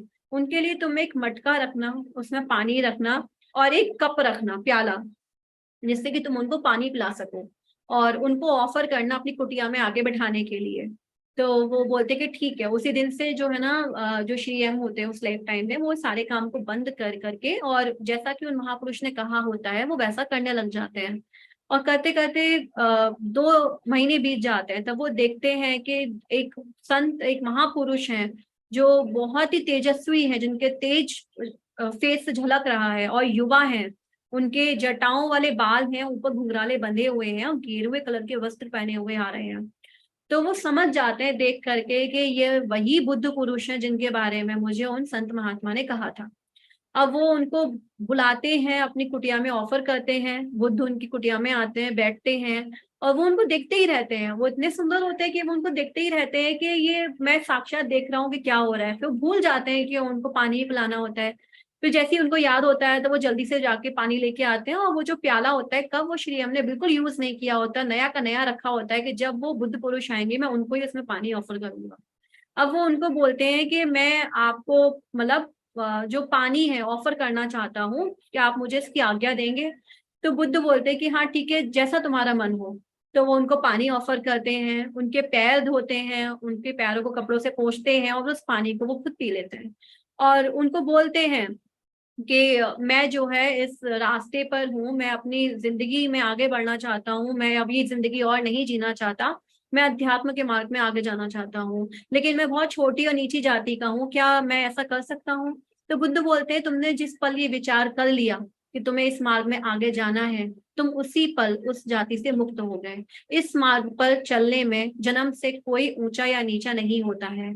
और ये रही बात तुम्हारे आगे बढ़ने की, तो वो उनको बताते हैं कि मैं भी तुम्हारा गुरु नहीं हूँ, तुम्हारे गुरु तुम्हारा हिमालय पर इंतजार कर रहे हैं। कुछ कर्मों की वजह से, कुछ अनुभव लेने के लिए तुमने इस जन्म को तुमने चूज किया है। अब इसके बाद में तुम भागीरथी जाओ, गंगा के स्रोत पे जाओ गौमुख में, और वहां पे जाने के बाद जब तुम अलकनंदा नदी में स्नान कर रहे होगे, तो तब वहां डूबते हुए तुम्हारी मृत्यु हो जाएगी। और जो तुमने मुझे पानी ऑफर किया है और जो मेरे पैर धो करके तुमने पिए हैं, उसके कुछ पुण्य के प्रभाव से अगले जन्म में तुम एक बहुत ही अच्छी परिवार में जन्म लोगे, संपन्न परिवार में जन्म लोगे, और उसके बाद में एक जन्म और लोगे जिसमें कि तुम श्री गुरु बाबा जी के शिष्य बनोगे, वो तुम्हें अपनाएंगे। और वो लोग, उनके जो वंशज होंगे, उनके वंशज श्री गुरु बाबा जी के शिष्य रहते हुए आ रहे होंगे, और उन्हीं के ही वंश में तुम जन्म लोगे आगे जा करके। और जब तुम छोटे होगे तब वो तुमको श्री गुरु बाबा जी को दे देंगे। इस तरह से श्री एम बताते हैं कि जैसा कि बुद्ध ने कहा था वो वैसा ही करते हैं। और उनको वो ये भी बताते हैं कि अभी मैं सारनाथ जा रहा हूँ, और 2 दिन के बाद में तुम नदी पार करके सारनाथ पहुंचना, मैं वहां पे गार्डन में काल चक्र जो घूमता है उसके ऊपर उपदेश दूंगा, उसको तुम बीच में बैठ करके सुनना, और वो तुम्हारी मतलब हेल्प करेगा। तो ऐसा ही श्री हम करते हैं, 2 दिन के बाद में सारनाथ जाते हैं, वहां पे जो बुद्ध अपना उपदेश दे रहे होते हैं उसको सुनते हैं। और जैसा कि उन्होंने बताया होता है कि नदी में डूब करके उनकी डेथ हो जाएगी, तो वो जाते हैं और वैसा ही होता है जैसा कि उन्होंने बताया हुआ होता है। इस तरीके से जो बुद्ध के साथ में उनकी मीटिंग थी ये पूरी होती है। और श्री राम ये बताते हैं एक बार कि उनका बहुत मन होता है संन्यास लेने का, वो संन्यास लेना चाह रहे होते हैं। पर होता क्या है, बाबा जी उनको स्ट्रिक्टली मना कर रहे होते हैं कि तुम्हें संन्यास की जरूरत नहीं है, तुम्हारा बर्थ संन्यास के लिए नहीं है। लेकिन उनको ऐसा लग रहा होता है कि शायद बाबा जी उनका टेस्ट ले रहे हैं, तो वो समझ नहीं पाते बाबा जी की मंशा। तो बताते हैं कि एक बार की बात है, बाबा जी किसी गुप्त यात्रा के लिए निकले हुए होते हैं, तो 1 हफ्ते के लिए उनको छोड़ के चले जाते हैं। और वो ऋषिकेश में रह रहे होते हैं उस वक्त, तो गंगा पार में एक साधु रहते हैं, वो वहां पे डेली उनको मिलते होते हैं सुबह के टाइम पे 4 बजे ध्यान साधना करते हुए गंगा में स्नान करने के बाद। तो श्री एम भी वहां जाना शुरू कर देते हैं। अब वो उनको जाकर के पूछते हैं 2-3 दिन जाने के बाद में कि मैं संन्यास लेना चाहता हूँ, क्या आप मुझे संन्यास की दीक्षा देंगे? अब वो जो साधु होते हैं वो नहीं जानते हैं कि इनके जो गुरु हैं वो कौन है। वो उनको देख करके बोलते हैं कि तुम लग तो रहे हो संन्यास के लायक, और ठीक है मैं तुम्हें कल सुबह जो है ना संन्यास की दीक्षा दे दूंगा, तुम कल सुबह 4 बजे मेरे पास आना, अपनी एक शिखा खाली रखना, चोटी रखना, और कुछ ₹1.25 लेकर के ना मेरे पास में आ जाना। अब वो श्री हम चले जाते हैं, और जब वो वापस आते हैं नेक्स्ट डे, उनको बहुत इंतजार होता है कि आज मुझे संन्यास मिलने वाला है, क्योंकि वो गृहस्थी में नहीं जाना चाहते हैं। तो उसके बाद में वो बताते हैं कि जब वो वहां पहुंचते हैं तो जो साधु होते हैं वो बहुत रोते हुए आते हैं उनके पास में, और बहुत रो रहे होते हैं, बोलते हैं तुमने ये बिल्कुल अच्छा नहीं किया, तुमने बताया क्यों नहीं कि तुम्हारे गुरु महेश्वरनाथ बाबा जी हैं, वो कल रात को आए थे, और मैं ध्यान साधना करने के बाद जब सोने की तैयारी कर रहा था तो मेरा गेट किसने खटखटाया, मैंने खोला, तो वहां पे बहुत ही तेजस्वी, बहुत लंबे फीट के जो साधु थे वो आए हुए थे। उन्होंने अपना परिचय दिया कि मैं महेश्वरनाथ हूँ। और जिस लड़के को तुमने कल सन्यास के लिए बुलाया है, तुम उसको कैसे सन्यास दे सकते हो? तुमने क्या सोच करके बोला कि उसको सन्यास देना है? तुम्हें कैसे पता उसको सन्यास देना चाहिए? मैंने ही मना किया हुआ है उसको सन्यास की, क्योंकि वो इस जन्म में सन्यास नहीं लेगा, उसका पर्पस कुछ और है। तो वो बोले फिर वो बहुत रोते हैं, गिड़गिड़ाते हैं, उनसे माफी मांगते हैं। तो बोलते हैं कि ठीक है कोई बात नहीं, उठो। और बोले जैसे ही उन्होंने मुझे सर पे हाथ रख के उठाया था, उनके टच से मैं अभी तक कांप रहा हूँ। इतने महान योगी तुम्हारे गुरु हैं, तुमने बताया क्यों नहीं? तो तो बोल बाबा वो बोलते हैं, श्री हम इस तरीके से मेरा संन्यास लेने का जो विचार था वो हमेशा के लिए खत्म हो गया, क्योंकि बाबा जी ने बिल्कुल मना कर रखा है कि संन्यास नहीं लेना है। और इसके बाद में आगे और भी लाइफ्स हैं उनकी। आई थिंक 6 o'clock हो चुके हैं, तो अब मैं आपको कल शेयर करती हूँ इसका बाकी का जो भी पार्ट रह गया है, वो मैं कल बताती हूँ आप लोगों को। आई होप कि आप लोगों को अच्छा लगा होगा। अगर कुछ गड़बड़ की हो मैंने तो प्लीज आई एम सॉरी। कोशिश इतना है। इतना सुंदर बोला आपने, और इतना अच्छा, मतलब बिल्कुल लग रहा है चलते ही जाए। Thank you so much. और कोई कुछ पूछना या बोलना चाहता है तो बोलिए प्लीज। शिल्पी जी। ये हाँ नमस्ते। या नमस्ते Vaishali, thank you so much, बहुत ही इंटरेस्टिंग लग रहा है। मैंने भी ये बुक पढ़ी है तो मुझे तो वापस सब कुछ याद आ रहा है, लेकिन it's very beautiful. Thank you so much, आप बहुत अच्छे तरह से बोलते हो। Thank you. मैं यहाँ पे जोड़ना चाहूंगी, मुझे इस सेशन के बारे में मालूम नहीं था। मैं 2 दिन पहले ही श्री एम जी का सत्संग फाउंडेशन यूट्यूब चैनल है, उस पे उनका वेदांत पे जो 3 दिन का कंसेक्यूटिव सेशंस था, मैं सुन रही थी। और उसी के बाद अचानक देखा ज्ञान भारत में जर्नी ऑफ श्री एम। मैं बोली ये व्हाट अ लवली कोइंसिडेंस, मतलब मैं उनके बारे में ही सुन रही हूँ और आपसे और इतना अच्छे से सुनने मिला। ये really really grateful, wonderful sharing. And आपने जो ये पर्सपेक्टिव दिया कि सतयुग है और ये सिर्फ हमारी चेतना के स्तर पे, ये this is really beautiful sharing by you. Thank you so much. Thank you. Even we are, I mean, I'm also listening to his interviews right now by Bob.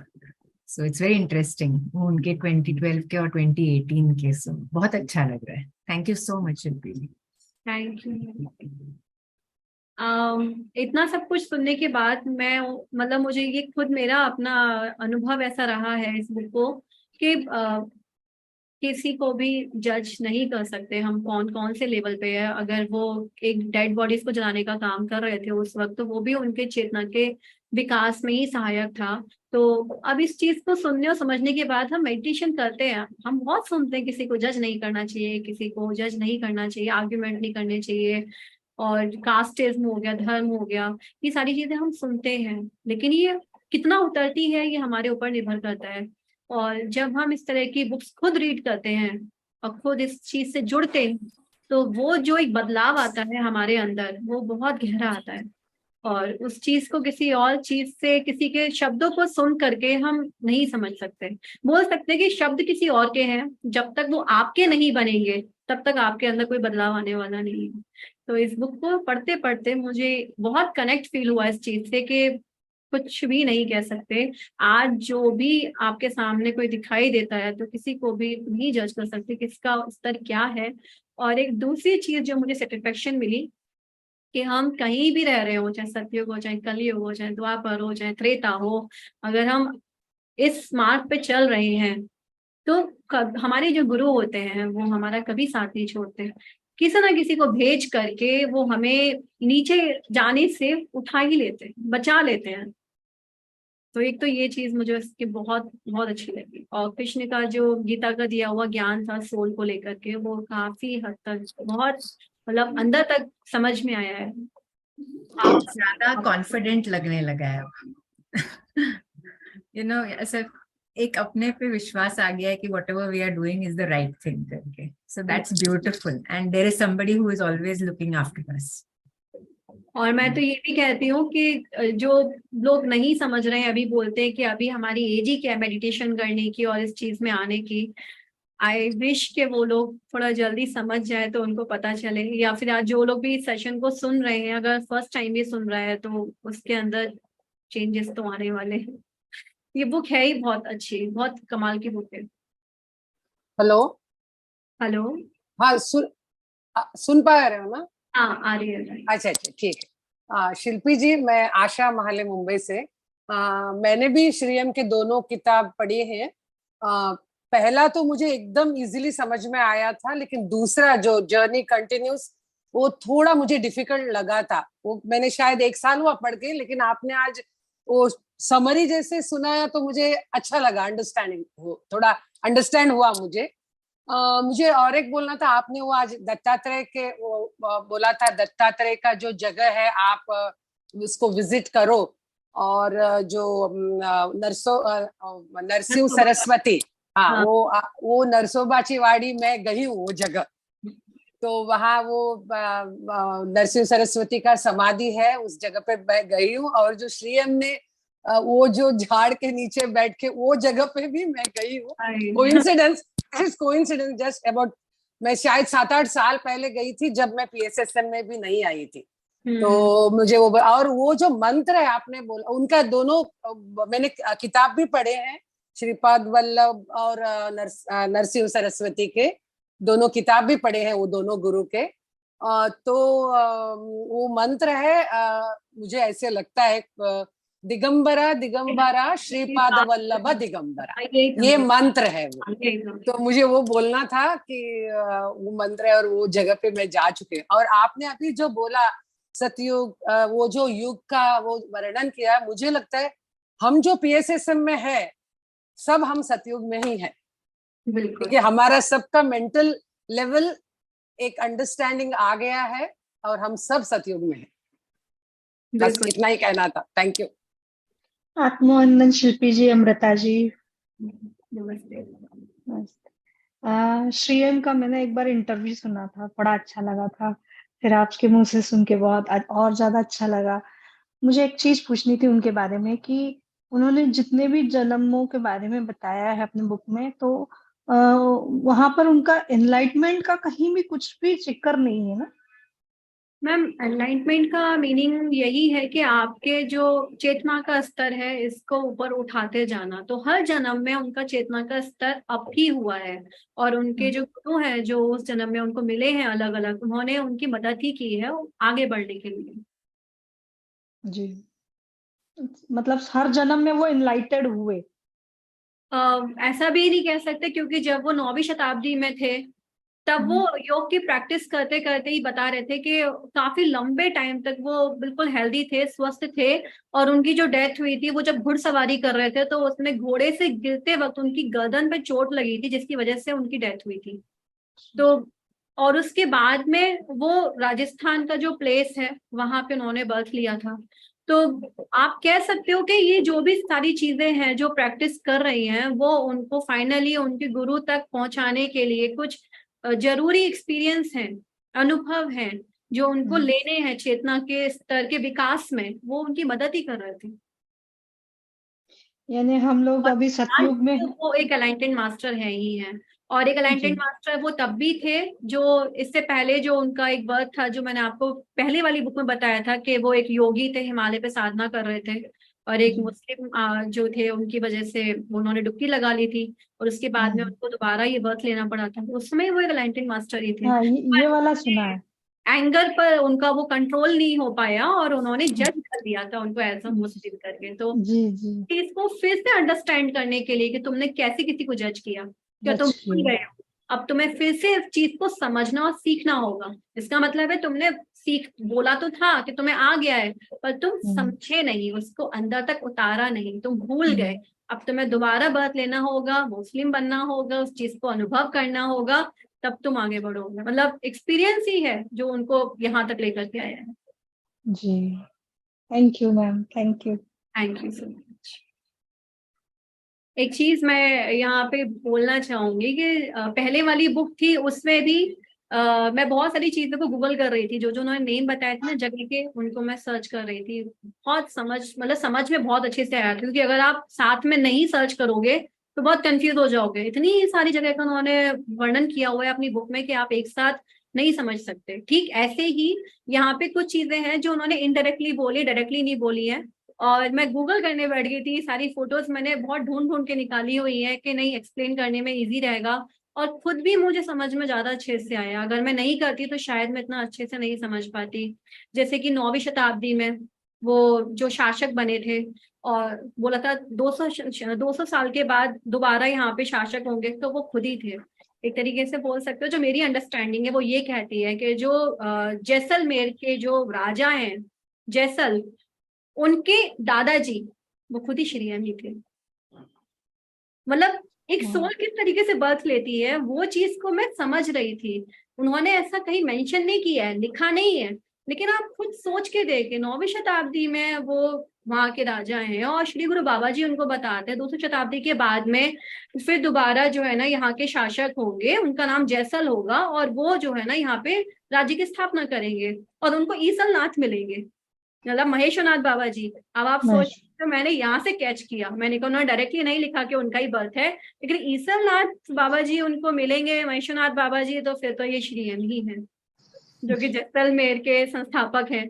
इसलिए मैंने फिर तो गूगल किया, फिर फोटोज निकाली। लेकिन जो जैसलमेर के जो संस्थापक हैं महाराजा जैसल, उससे पहले के जो उनके पूर्वज थे उसके बारे में गूगल पे या नेट पे कोई जानकारी नहीं है, उनका इतिहास नहीं है। पर उनका जो इतिहास है वो श्री एम की बुक पढ़ के समझ में आया है कि किस किस तरीके से क्या क्या चीजें हुई थी। तो बहुत इंटरेस्टिंग लगा पढ़ करके, सुन करके सब कुछ। प्रिया जी बोलिए। Shilpi, I salute you. In love with your voice, the way you have said, हर एक ऐसे लग रहा था डूबी हुई हो, और इतनी श्रद्धा नजर आ रही थी ना, जैसे लग रहा है you're totally merged, you know. I would love to listen. I would love to listen the whole thing from yesterday because कल मैंने सुना नहीं था. Thank you, really thank you. Ma'am आपको बहुत अच्छा लगेगा। वही सुनूंगी तो पक्का, क्योंकि मैंने उनकी काफी वीडियोस पहले देखी थी, सुनती थी, पर अभी एक रिफ्रेश हो जाएगा। And the way you are saying, you know, ऐसे लग रहा है कि वो सामने खड़े हैं और बोलती जा रही हो, बताती जा रही हो। There's no page that you're turning, you know, you're totally merged. वो देख के इतना अच्छा लग रहा है ना कि इतना लीन हो गई हो, तो कुछ तो गहराई है उसके अंदर, उसको तो दोबारा ध्यान देना ही पड़ेगा। Thank you very much. Thank you so much Shilpi ji. आपने इतना एफर्ट्स करके हमारे लिए सारे पिक्चर्स भी डाउनलोड किए, एंड सच में एक्चुअल में इससे बहुत इंस्पिरेशन मिल रहा है कि आप जो इतना समझा के खुद भी इतना ग्रो कर रहे हो, तो ये हम सबके लिए एक बहुत बड़ी लर्निंग है कि हमें गीता मैम की वजह से ही है। वो अगर मेरे अंदर ये स्पार्क को नहीं जलाती तो शायद मैं आज ये बुक शेयरिंग नहीं कर रही होती। मेरे अंदर भी ये चीज तभी हुई थी जब मैंने नीता मैम का सोल साइंस, जो सोल का जो एक बुक थी, रॉबर्ट स्वर्स की बुक थी ना, सोल साइंस, उन्होंने वो शेयर किया हुआ था। उसको देखने के बाद ही मेरे अंदर ये स्पार्क जगा था जो कहीं सो गया था। तो मेरी लाइफ में मेरा स्पार्क जगाने वाली मेरी नीता मैम है। ये तो हम सारे ज्ञान भारत वाले यही बोलेंगे। हाँ। ये तो इस बात से सब रेजोनेट करेंगे। तो चलिए आज का सेशन एंड करते हैं। Thank you immensely. शुक्रिया सभी का, थैंक यू।